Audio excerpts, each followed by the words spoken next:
Hello everyone, and welcome back to a brand new video. In today's tutorial, guys, I will be showing you how you can connect Mailchimp to WordPress. The steps are pretty easy and simple, so let's get started. First, we need to go ahead and open our account on Mailchimp.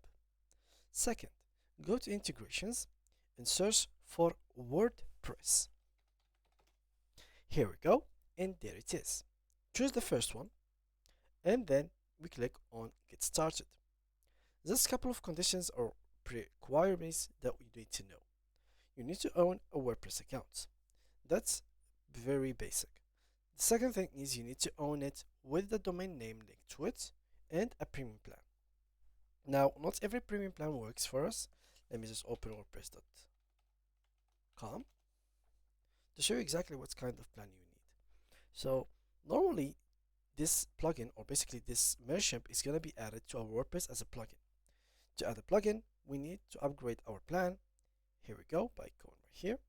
Let me just go back. It's on the plan right here, upgrades. Here we have free version in my case.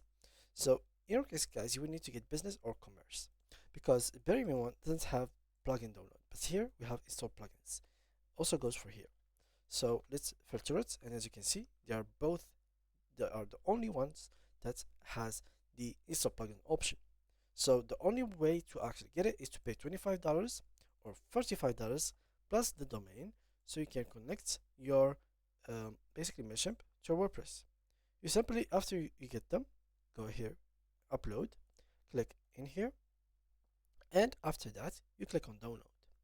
The file that will be downloaded on your PC, just upload it right here, and then click on install, and it will be installed. It's pretty easy and pretty simple. Thank you guys, and see you guys in the next video.